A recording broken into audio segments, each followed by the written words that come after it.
표제를 여러분들이 보면 알 수 있듯이 시편 9편은 다윗의 시라는 것은 우리가 알 수 있습니다. 그리고 표제를 보면 또 다른 추가적인 정보가 우리에게 주어지고 있는데, 인도자를 따라 뭇 라벤에 맞춘 노래라는 정보가 추가로 삽입되어 있는데요.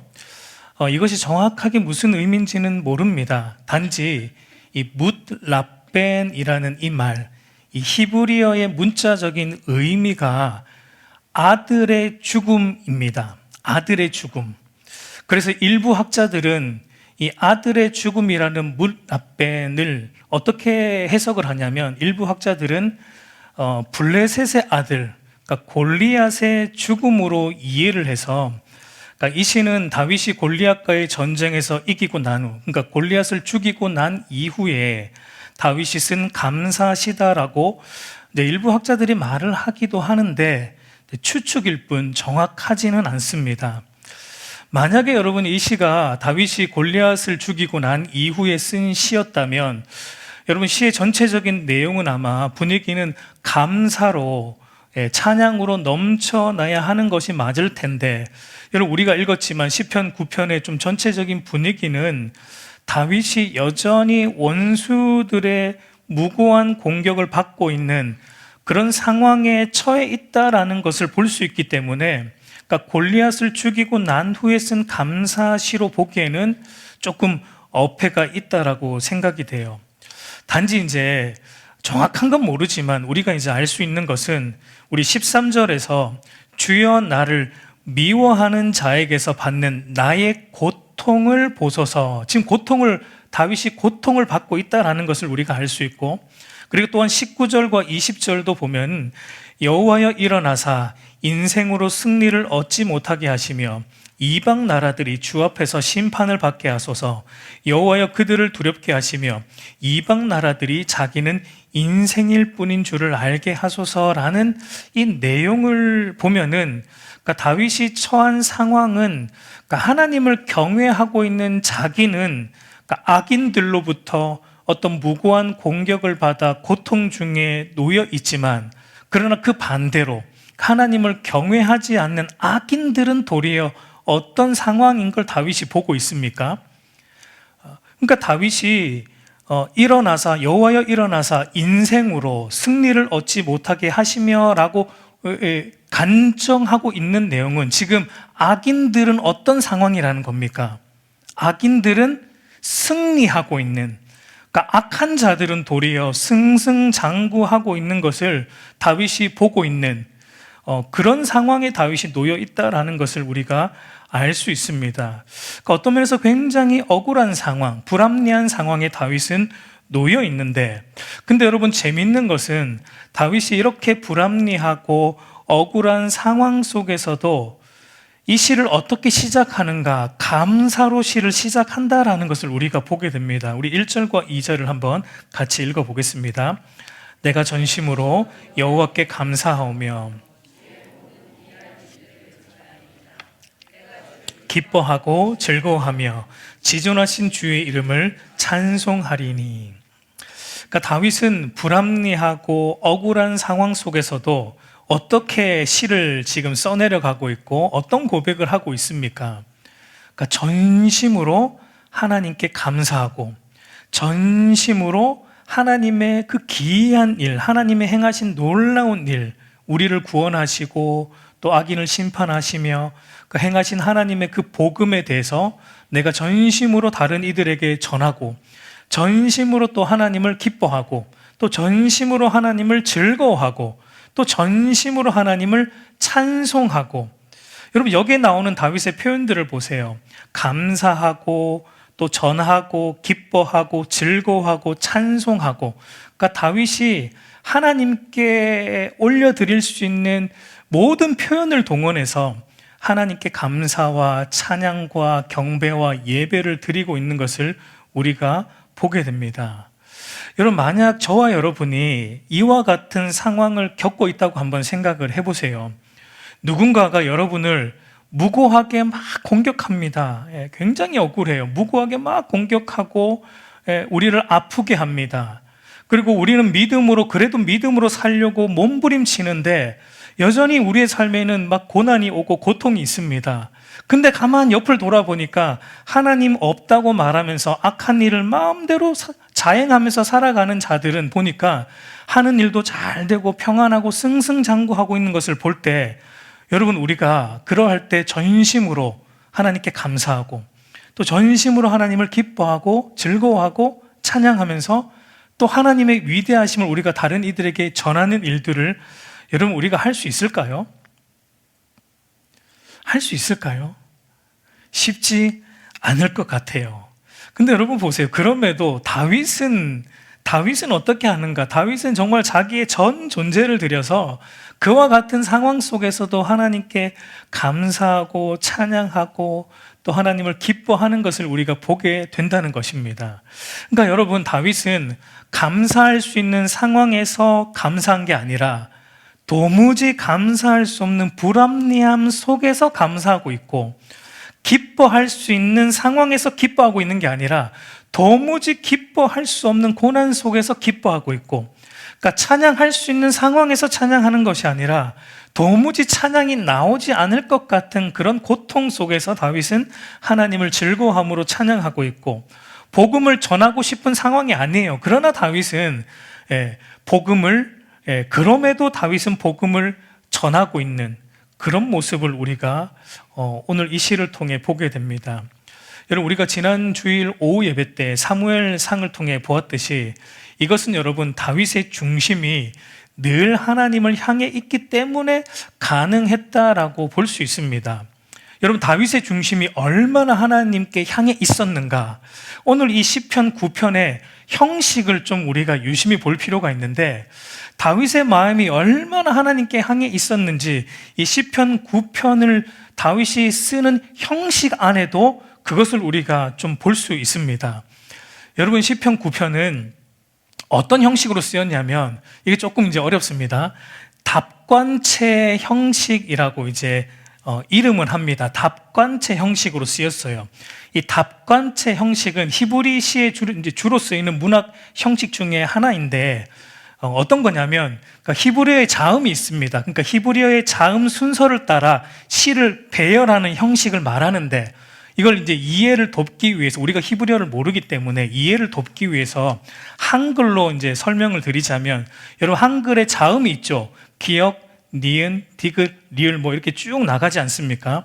근데 이걸 시를 쓰는데 어떻게 쓰냐면, 첫 단락, 그러니까 첫 단락의 첫 글자의 첫 자음이, 첫 글자를 첫 번째 자음, 기역이 들어가는 단어로 이제 시를 시작합니다. 그러니까 1절에서, 예를 들면 한글로 쓰면 기역이니까 1절에서 가장, 기역이 들어가죠.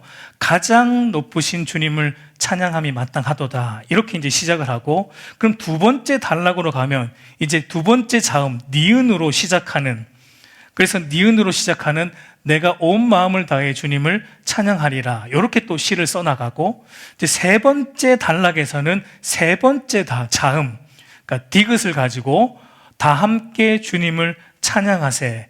이런 형식으로 자음을 끝까지 순서대로 쭉 이렇게 시를 써나가는 형식이 답관체라고 부릅니다. 여러분, 히브리어 자음이 총 22개가 있습니다. 저게 이제 히브리어예요. 여러분, 예전에 배우셨으니까 좀 기억이 나죠?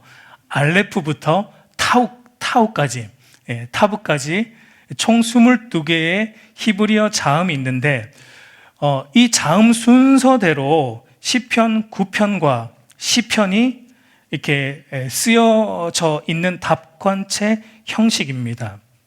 그래서 시편 9편과 시편 같은 경우는 사실 우리가 히브리어로 봐야지 이 시의 좀 아름다움을 좀 우리가 느낄 수 있는데, 이게 한글로는 그것이 표현이 안 되어 있기 때문에 조금 안타까운 면이 있습니다.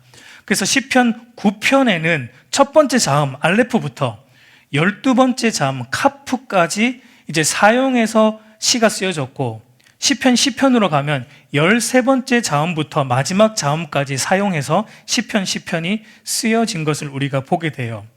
물론 중간에 몇 개의 자음이 좀 빠져 있긴 합니다.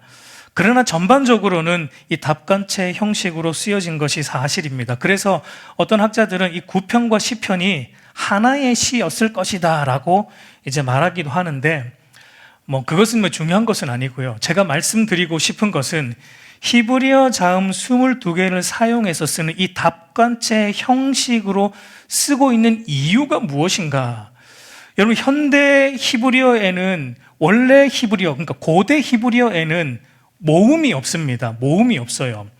여러분, 우리 한글 같은 경우는 자음하고 모음이 합쳐져야 단어가 되잖아요. 근데 원래 고대 히브리어는 모음이 없이 자음으로만 되어 있습니다. 후대에 맞소라 학자라고 부르는 사람들이 히브리어의 모음을 만들어서 지금 현대 우리가 보는 현대 히브리어 같은 경우는 모음이 있습니다. 자음과 모음으로 단어를 만드는데, 원래 구약 성경이 쓰여질 당시만 해도 자음으로만 된 히브리어를 사용했습니다. 그러니까 히브리어 자음 22개로 시를 쭉 써내려갔다 라는 이 답관체 형식으로 시를 썼다라는 것은 어떤 의미가 있냐면, 그러니까 히브리어 자음 22개가 모든 언어를 다 만듭니다. 그 22개로 모든 성경의 단어를, 구약 성경의 단어를 다 만들어요. 그러니까 이 22개의 단어로 시를 썼다라는 것은, 순서로 시를 썼다라는 것은 다윗의 좀 어떤 마음이 있냐면, 사용할 수 있는 모든 언어를 동원해서 내가 하나님을 감사하고 하나님을 찬양하고 하나님을 노래하고 하나님을 즐겁게 하겠다라는, 표현할 수 있는 모든 언어와 표현을 동원해서 내가 하나님을 감사하고 찬양하겠다라는 그런 다윗의 중심, 마음이 이 시를 쓰는 형식 안에도 담겨 있다라는 것을 보게 됩니다. 여러분, 그러면 이제 궁금한 것은 다윗이 왜 이토록 자기가 사용할 수 있는 모든 언어를 동원해서 하나님께 감사하고 또 찬양하고 있는 그 이유가 무엇인가? 이것이 이제 우리가 이 시를 볼 때 좀 궁금해 해야 하는 것인데, 다윗은 자기가 사용할 수 있는 모든 언어를 동원해서 내가 하나님께 감사하고 또 찬양하고 싶은 그 이유, 어떠한 순간이라 할지라도 하나님께 감사하고 찬양하고 하나님을 즐거워하고자 하는 그 이유가 무엇인가? 오늘 우리가 이 시를 보면 다윗이 그렇게 감사하고 찬양하는 이유가 뭐냐면, 하나님이 온 세상의 왕이시자 동시에 그분은 온 세상을 공의로 의롭게 심판하시는 재판장이시기 때문에 그렇게 하나님께 감사하고 찬양하겠다라는 것을 보게 됩니다. 우리 4절 말씀을 보면 이렇게 말합니다. 주께서 나의 의와 송사를 변호하셨으며 보좌에 앉으사 의롭게 심판하셨나이다 라고 말하는데, 이 주께서 보좌에 앉으셨다라고 때 말할 때 이 보좌라는 것, 성경에서 보좌라는 것은 하나님의 왕권 아니면 하나님의 재판권을 상징하는 표현으로, 그러니까 하나님이 보좌에 앉으셨다라는 것은 하나님이 온 세상을 다스리시는 만왕의 왕이시고, 그리고 또한 하나님은 온 세상을 공의로 심판하시는 재판관이시다, 재판장이시다라는 것을 나타내는 표현입니다. 그래서 7절과 8절도 보면 이렇게 말합니다. 한번 같이 읽어보겠습니다. 여호와께서 영원히 앉으시며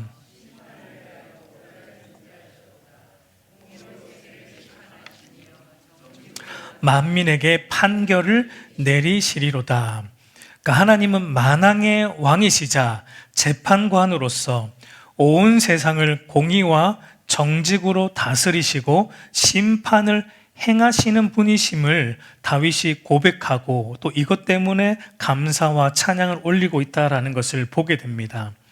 여러분, 앞에서 말씀드렸지만 다윗은 지금 원수들로부터 불의한 공격을 받고 굉장히 억울한 고통을 당하고 있는 상황에 놓여 있을 뿐만 아니라, 또 하나님을 대적하고 자기를 공격하고 또 하나님을 대적하며 악을 자행하는 자들은 승승장구함을 보면서 고통을 호소하고 있는 상황에 놓여 있었습니다. 그러니까 그러한 순간에 다윗은 무엇을 지금 바라보고 있는 것입니까? 다윗은 자기가 처해 있는 고통, 또 자기가 처해 있는 이 불합리한 상황을 바라보면서 한탄하거나 이 불의한 세상을 보면서 그저 억울함을 토로하고 있는 것만이 아니라, 그렇게 하고 있는 것이 아니라, 그러한 상황에서 다윗은 눈을 들어 이 모든 불의한 세상을 공의로 다스리시고 심판하시는 만왕의 왕이자 재판관이신 하나님을 바라보고 있는 것입니다. 여러분, 다윗은 알고 있었습니다. 이 세상에 그 누구도 이 의로우신 하나님의 재판정을 피해갈 수 있는 사람은 단 한 명도 없고, 모든 인간은 자기가 행한 대로 심판을 받게 된다는 것은 다윗은 머리로만 알고 있는 게 아니라 확신하고 있는 것을 우리가 보게 돼요. 여러분, 물론 우리가 살아가는 현재의 삶에는 악인들의 악이 다 드러나지 않을 수 있고, 또 악인들의 악에 대한 하나님의 심판이 당장에 우리의 눈으로는 공정하게, 모든 부분에서 공정하게 이루어지지 않는 것처럼 보일 수 있지만, 그것은 여러분, 하나님이 의롭지 않아서가 아니라 하나님이 심판을 하시지 않기 때문이 아니라는 겁니다. 여러분, 그것은 두 가지 측면으로 이해할 수 있는데, 한편으로는 현재 우리가 몸담고 사는 이 세상은 죄로 인해 깨어진 불합리하고 불공정한 비정상의 세상이기 때문입니다. 여러분, 하나님께서 지금 일반적인 은혜로 이 세상을 여전히 붙들고 계시기 때문에 여러분, 이 세상에 아직 심판이 임하지 않고 있는 것이지, 여러분, 언제 이 세상에 심판이 임해도 전혀 문제가 되지 않는, 이 세상은 죄로 인해 깨어지고 깨어진 불합리하고 죄로 인해 상한 세상이다라는 것을 우리가 늘 생각해야 됩니다. 그래서 현재 이 세상에서는 악한 자가 승승장구하고 형통하고, 또 하나님을 잘 믿는 의로운 자가 도리어 재앙을 받는 불합리하고 불공정한, 불공평한 일들이 일어날 수 있다라는 겁니다. 그러나 여러분, 그것은 이 세상이 죄로 인해 병들어서 그런 것이지, 하나님이 세상을 돌보지 않거나, 왕이신 하나님이 이 세상을 다스리고 있지 않거나, 재판장이신 하나님이 세상을 심판하지 않고 있어서 그렇지 않다라는 것을 말하고 있지는 않는다라는 것을 우리가 알아야 돼요. 여러분, 주님 다시 오시는 마지막 때, 그때 이 세상이 그리스도 안에서 완전히 재창조되는 그날에는 모든 불의와 모든 거짓들이 숨김없이 다 드러날 것이고, 그때는 정말로 하나님을 대적하는 악인들은 영원한 형벌을 받게 될 것이고, 그리고 하나님을 경외하는 의인들은 영원한 복, 영생 복락을 누리게 될 것입니다. 그러나 여러분, 주님 다시 오시기 전까지 이 세상에는 그런 불공평한 일들이 계속 일어난다라는 것, 우리가 인식하고 살아야 돼요.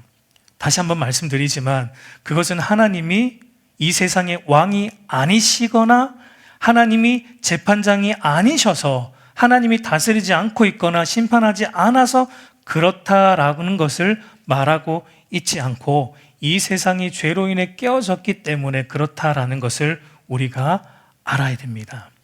그래서 여러분, 성경은 우리에게 늘 말하는 거예요. 이 세상에는 소망이 없다.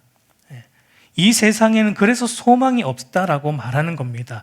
이 세상은 죄로 인해 깨어졌고 언젠가는 이 세상은 멸망당하게 될 것이기 때문입니다. 그리고 여러분, 다른 한편으로 왜 이 세상에 여전히 하나님이 악한 일을 하는 자들을, 악을 온전히 공정하게 심판하지 않는가? 왜냐하면 여러분, 하나님이 오래 참으시기 때문에 그렇습니다. 하나님이 긍휼의 성품 때문에 모든 이들이 죄를 회개하고 돌아오기를 하나님은 바라시기 때문에 하나님이 심판을 보류하고 있는 거예요. 여러분, 죄를 짓는 악인들이 하나님을 그 즉시 심판하면 돌이킬 기회가 없습니다. 돌이킬 기회가 없어요.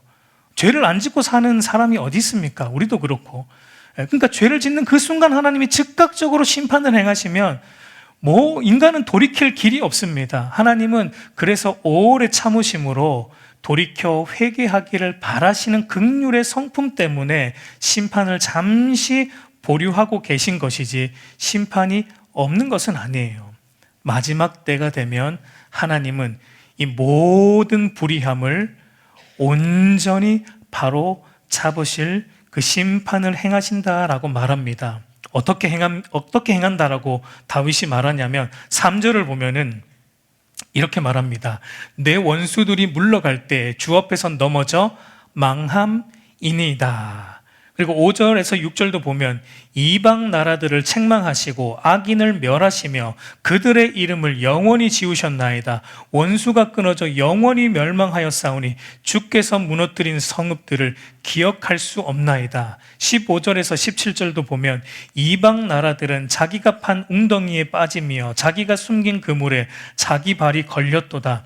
여호와께서 자기를 알게 하사 심판을 행하셨으며 악인은 자기가 손으로 행한 일에 스스로 얽혔도다. 악인들이 수월로 돌아가며 하나님을 잊어버린 모든 이방 나라들이 그리하리로다. 이렇게 여러분, 결국 하나님은 이렇게 심판하신다라는 겁니다.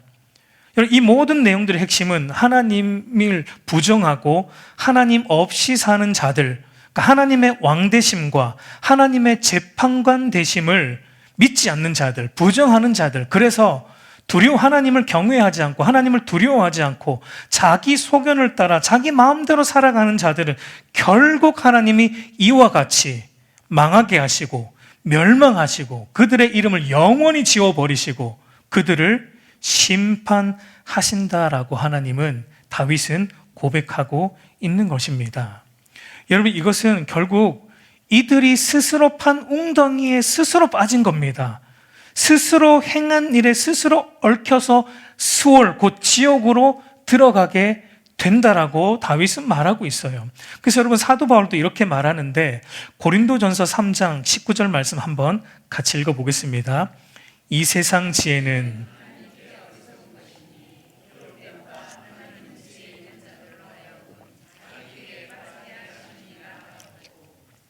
여러분, 세상 사람들이 옳다고 말하는 자기들의 지혜가 무엇입니까? 세상 사람들이 스스로 옳다고 말하는 자기들의 지혜, 이것은 이제 시편 10편에도 우리가 볼 때도 좀 다루겠지만, 여러분, 세상 사람들이 스스로 옳다고 생각하는 자기들의 지혜가 뭐냐면 하나님이 없다는 겁니다. 하나님 앞에서 인간은 죄인이 아니다, 우리는 죄인이 아니다라는 것, 이들이 믿는 지혜입니다. 그러므로 하나님과 우리 사이에 구원자도 필요 없다라는 게 세상 사람들이 믿는 지혜입니다. 그러니까 하나님이 없기 때문에, 하나님이 내 인생의 주인도 아니고 나의 왕도 아니고 하나님이 없기 때문에 이 세상에는 뭐도 없다는 겁니까? 심판도 없다는 겁니다. 그렇기 때문에 내 마음대로 살아도 얼마든지 상관없다라는 게 세상 사람들이 스스로 믿고 있는 그들의 지혜입니다. 그러나 여러분, 마지막 때 결국은 자기들이 믿었던 그 지혜로 인해서 자기들이 어디로 들어가게 됩니까? 수월로, 지옥으로 들어가게 된다라는 것을 다윗은 말하고 있는 거예요. 여러분, 모든 악인들은 누구 하나 할 것 없이 전부 그래서 자기가 판 웅덩이에 빠지게 될 것이고, 자기가 지혜롭다고 생각하는 그 자기 꾀에 빠지게 되므로 자기 벌을 받게 하시는 공의로 세상을 심판하시는 하나님의 이 기이한 일하심, 여러분, 다윗은 이것을 찬양하고 있는 거예요. 이것에 감사하고 있는 것을 우리가 보게 되는 겁니다. 그때 그들은 20절에서 말하듯이 자기들이 한낱 뭐라는 걸 그때 비로소 깨닫게 됩니까? 자기들이 한낱 인생에 불과했다라는 것을 그제서야 깨닫게 돼요. 심판 전에는 이들이 자기들이 대단한 것처럼, 하나님보다 대단한 것처럼 하나님을 멸시하고 하나님이 없는 것처럼 무시하며 인생이 대단한 것처럼 그렇게 자기들이 주인 되어 살아왔는데, 그러나 마지막 심판의 때 그들은 비로소 깨닫게 됩니다. 내가 연약한 인생이구나, 덧없는 인생이었구나. 여기서 인생이란 말이 에노시라는 히브리 단어를 썼는데, 그러니까 죽을 수밖에 없는 존재, 이런 의미예요. 흙인 존재. 흙인 존재, 흙으로 돌아갈 수밖에 없는 존재. 그러니까 자기가 그와 같은 연약하고 덧없고 죽을 수밖에 없는 그저 흙으로 돌아가야 되는 존재였다라는 것을 그때 비로소 깨닫게 되는 것입니다. 그래서 여러분, 하나님의 심판은 하나님의 왕대심을 세상 가운데 드러내는 하나님의 방편이에요. 심판이 있어야지, 세상에 심판이 있어야지 뭐가 드러나냐면 하나님이 왕이시다라는 게 드러납니다. 아니, 하나님은 사랑의 하나님이신데요. 그것도 맞는데요. 그러나 하나님이 죄에 대해서, 악에 대해서 심판을 하셔야 하나님이 만왕의 왕이시고 하나님이 공의의 하나님이시다라는 게 온전히 드러나는 것입니다. 여러분, 다윗에게는 이 하나님이 온 세상을 다스리시는 만왕의 왕이시고 공의와 정직으로 세상을 심판하시는 온 세상의 재판관이시다라는 이 사실이 그저 단순히 머리로만 아는 지식이 아니었습니다. 이것은 다윗에게는 지금 자기가 처해 있는 이 불공정한 이 삶 속에서 자기를 지탱해 주는 살아있는 소망이자 자기의 유일한 힘이었고 자기의 유일한 위로였던 것을 오늘 우리는 이 시편 9편을 통해 보게 되는 겁니다.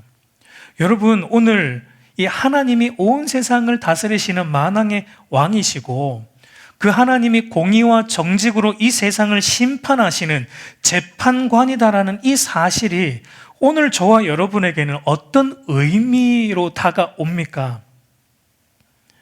여러분, 오늘 우리가 살아가는 세상도 보세요. 다윗이 겪었던 것과 같은 일들을 우리도 여전히 경험하고 살아갑니다. 여전히 이 세상은 불공정하고 불합리한 일들이 수없이 일어나고 우리도 경험하며 살아갑니다. 여러분, 하나님의 통치와 다스림으로 사는 우리는 신자로서 이 세상을 살아가는 것은 여간 여러분 힘든 일이 아닙니다. 왜냐하면 우리가 예수 믿어 거듭나는 순간 저와 여러분 안에 뭐가 임했죠? 우리가 예수 믿어 거듭나는 순간 우리 안에 뭐가 임했습니까? 하나님 나라가 임했어요. 여러분, 우리가 하나님 나라를 죽어서 가는 나라가 아니잖아요.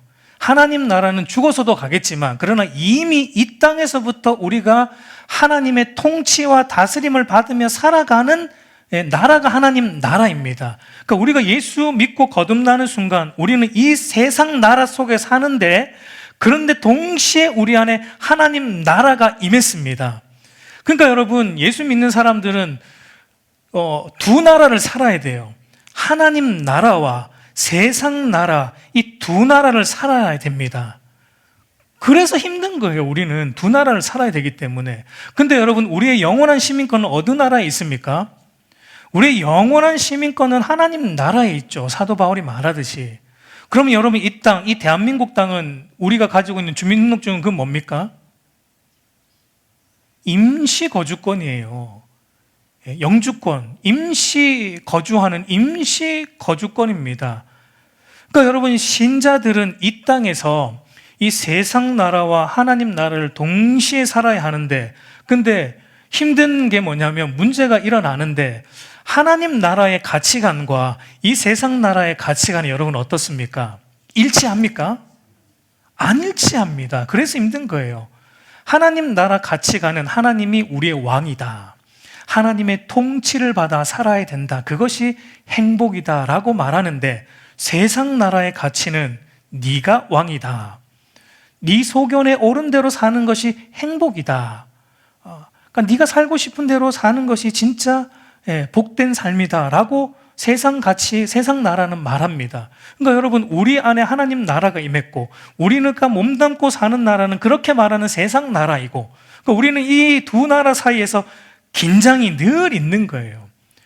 그래서 여러분, 신자로 이 세상을 살아간다라는 것 자체가 우리에게는 사실은 엄청난 고난이고 엄청난 고통이 될 수밖에 없는 것입니다. 물론 여러분, 신자들은 믿음으로 사는 것, 하나님 나라 백성으로 이 땅에서 살아가는 것에 대한 기쁨, 그 영광스러움을 우리가 알고 있습니다. 우리가 알고 있어요. 그러나 여러분, 우리가 여전히 몸담고 살아야 될 이 세상이 죄로 인해 깨어졌기 때문에 필연적으로 고난을 감내해야 되고 고통을 감내해야 된다는 점에서 쉽지는 않다는 겁니다. 여러분, 그러나 그때 저와 여러분도 해야 되는 게 뭐라는 겁니까? 그때 저와 여러분도 무엇을 묵상해야 되고 무엇을 붙들어야 되고 무엇을 바라보아야 된다라고 오늘 다윗이 우리에게 말해주고 있는 겁니까? 그때 하나님 나라 백성으로 이 세상 속에서 이 고통을 받고 또 이런 긴장 속에서 고난이 필연적으로 오게 될 때 우리도 그때 우리가 눈을 들어 바라보아야 되는 것은 하나님이 이 세상의 왕이시다라는 겁니다. 그리고 하나님이 이 세상을 공의와 정직으로 심판하시는, 이 세상의 불합리를 언젠가는 하나님이 바르게 잡아주시는 완전한 재판장이다라는 그 사실을 우리도 눈을 들어 보고 그 하나님을 붙들므로 살 때 저와 여러분이 이 세상 속에서, 불합리 속에서도 어떻게 할 수 있습니까? 믿음으로 견뎌낼 수 있고, 그리고 어떠한 상황에서도 우리가 다윗처럼 전심으로 하나님께 감사하고 찬양하며 어떠한 순간에도 이 하나님의 하나님 되심을 우리도 전파하며 살아갈 수 있는 삶의 내용이 저와 여러분에게 그때 비로소 나오는 것입니다. 여러분, 그때 여러분 우리의 삶이, 우리의 믿음이 진짜 살아 역사하는 믿음이 되는 거예요. 또한 여러분, 다윗은 하나님이 온 세상을 다스리시는 만왕의 왕이시고 또 공의로 세상을 심판하시는 재판관이라는 이 사실이 우리의 산 소망이고 힘이고 어떤 순간에도 감사와 찬양을 할 수밖에 없는 이유라는 것을 또 다른 측면으로 이제 또 말해주는데, 그것은 왕이신 하나님의 돌보심을 우리가 받고 있고 재판관이신 하나님이 우리를 변호해 주신다라는 것 때문에 다윗은 감사하고 있는 거예요. 여러분, 왕이신 하나님의 다스림, 이 세상을 하나님이 다스리신다, 이 세상을 하나님이 공의와 정직으로 심판하신다라는 이 내용이 하나님을 믿지 않는 자들에게는 두려운 것이지만, 여러분, 하나님을 믿는 그의 백성들에게는 어떤 것입니까? 하나님을 믿는 그의 백성들에게는 한없는 위로이자 힘이죠. 왜냐하면 하나님이 여러분 우리의 재판장이다, 하나님이 우리의 재판장이다 라는 것은 우리에게 어떤 의미입니까? 하나님이 저와 여러분을 심판하시는 재판장이다라는 건 어떤 의미입니까? 여러분, 이것은 그리스도가 우리를 대신하여 받으신 심판의 근거에서 하나님이 우리를 변호해 주신다는 의미예요. 하나님이 우리의 재판장이시다라는 것은 하나님께서 우리의 의를 변호해 주신다, 우리를 의롭다고 우리를 칭하여 주시고 이 세상에서 우리가 당하는 모든 억울한 송사를 하나님이 결국은 풀어주신다라는 의미이고, 하나님이 우리의 왕이시다라는 것은 어떤 의미입니까? 여러분, 왕이라는 직책은 뭐 하는 직책이냐면 백성들을 보호하고 백성들을 돌보고 백성들을 끝까지 인도하는 직책이 왕입니다. 그러니까 하나님이 우리의 왕이다라는 건 하나님이 우리를 어떻게 하신다는 겁니까? 끝까지 우리를 돌보시고 우리를 지키시고 우리를 영원한 하나님 나라가 완성되는 그날까지 우리 인생을 하나님이 책임지신다라는 의미가 하나님이 우리의 왕이시다라는 것의 의미입니다. 그래서 여러분, 다윗은 이렇게 고백하는 거예요. 4절을 보면 주께서 나의 의와 송사를 변호하셨으며, 그러니까 주께서 나의 의를 변호해 주시고 내가 당하는 억울한 송사를 변호해 주신다. 우리는 그리스도 안에서 심판이 면하여진 존재이기 때문에 하나님이 우리의 재판관이라는 것은 그저 우리의 의를 변호해 주시는 분이시다라는 것으로 다윗은 기뻐하고 있고, 9절에서 10절을 보면 여호와는 압제를 당하는 자의 요새이시오 환난 때의 요새이시로다. 여호와여, 주의 이름을 아는 자는 주를 의지하오리니 이는 주를 찾는 자들을 버리지 아니하심이다 라고 말하면서 왕이신 하나님이 원수의 압제 가운데 있는 나의 요새가 되어주시고 나의 피난처가 되어주심으로 끝까지 나를 지키고 보호해 주신다라는 것을 다윗이 고백하고 있고, 그리고 13절을 보면 여호와여 내게 은혜를 베푸소서, 나를 사망의 문에서 일으키시는 주여, 나를 미워하는 자에게서 받는 나의 고통을 보소서. 그리고 18절도 보면 궁핍한 자가 항상 잊어버림을 당하지 아니하며 가난한 자들이 영원히 실망하지 아니하리로다 라고 이제 말하면서, 왕이신 하나님은 그를 의지하는 그의 백성, 심령이 가난한 그의 백성들을 결코 잊지 않으신다. 그들이 비록 이 땅에서는 사망의 문 앞에서 넘어져 있는 순간들이 있을지라도 하나님이, 왕이신 하나님이 결국은 어떻게 해주신다는 겁니까? 일으켜 세워 주신다라는 겁니다. 다윗의 그 시편 23편의 고백처럼 우리가 사망의 음침한 골짜기로 다닐지라도 주께서 우리를, 주의 지팡이와 막대기로 우리를 붙드시고 건져주시고 끝까지 인도하심으로 우리를 부족함 없는 인생으로 왕이신 하나님이 우리를 인도해 주신다라는 것을 다윗은 고백하고 있는 것입니다. 여러분, 이것이 바로 하나님이 나의 왕이다, 하나님이 온 세상을 다스리시는 왕이시다, 그리고 그분이 세상을 정직과 공의로 다스리는 재판관이시다라는 것을 진실로 믿을 때, 머리로 아니고요, 머리로가 아니라 우리가 진실로 믿을 때 저와 여러분의 삶에 주어지는 하나님의 놀라운 은혜라는 것입니다. 여러분, 이 은혜를 알면 우리가 여러분 잠잠할 수가 없습니다. 그래서 다윗은 자신이 처한 상황이 도무지 감사할 수 없고 도무지 찬양할 수 없는 상황이지만 다윗이 이 은혜를 경험하니까, 하나님의 왕되심과 재판장 되심으로부터 오는 이 놀라운 하나님의 돌보심과 변호하심과 이 은혜를 경험하니까 다윗이 잠잠해 있을 수 없어서 그가 하나님을 찬양하고 하나님을 전파하고 있는 것을 보게 돼요. 근데 자기만 그러는 게 아니라 다윗은 잠잠할 수 없어서 또 다른 이들에게 이걸 계속 말하고 다니고 있는 다윗의 모습을 우리가 마지막으로 보게 됩니다. 우리 11절을 보면 이렇게 말하는데요. 너희는 시온에 계신 여호와를 찬송하며 그의 행사를 백성 중에 선포할지어다. 다윗은 다른 이들에게도 말합니다. 시온에 계신 여호와를 찬송해라, 그의 행사를 백성 중에 선포해라 라고 다른 이들에게도 말하고 있고, 14절에도 보면 그리하시면 내가 주의 찬송을 다 전할 것이요 딸 시온의 문에서 주의 구원을 기뻐하리이다 라고 다윗은 자기도 이 하나님을 찬송하지만 또 다른 이들에게도 이 하나님을 전파하겠다라는 것을 보게 돼요. 그러니까 잠잠할 수 없는 겁니다. 여러분, 그것은 우리가 교회 역사 속에서도 그리스도의 복음을 전하면 죽을 수밖에 없는 상황 속에서도 여러분 잠잠할 수 없어가지고 전에서 순교를 택했던 초대교회의 많은 성도들, 사도들, 우리의 믿음의 선배들, 여러분 전하면 죽습니다. 근데 왜 그들은 전합니까? 여러분, 이 하나님의 왕되심과 재판관 되심을 믿었기 때문에 그래요. 비록 내가 죽는다 할지라도 하나님이 이것을 바로잡을 것을 그들은 믿었기 때문에 잠잠할 수 없고 그의 복음을 전하다가 순교하는 삶을 살았던 것을 보게 됩니다. 우리 사랑하는 성도 여러분, 이제 말씀을 맺겠습니다. 여러분, 오늘 우리의 모습은 어떠합니까?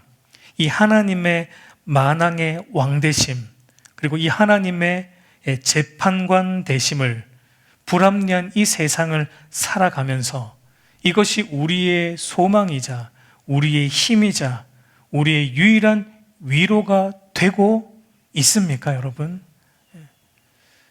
여러분, 우리의 인생 가운데 고통이 올 때, 또 억울한 일 당할 때, 무고한 어떤 비난을 받을 때, 여러분 무엇으로 위로를 받고 무엇으로 힘을 삼고 무엇 때문에 감사와 찬양을 올려드리고 있습니까? 하나님이 이 모든 걸 바로잡을 것이다, 하나님이 정직과 공의로 이 모든 걸 다스리시고 심판하실 것이다 라는 이 하나님의 왕되심과 재판관 되심이 맞습니까?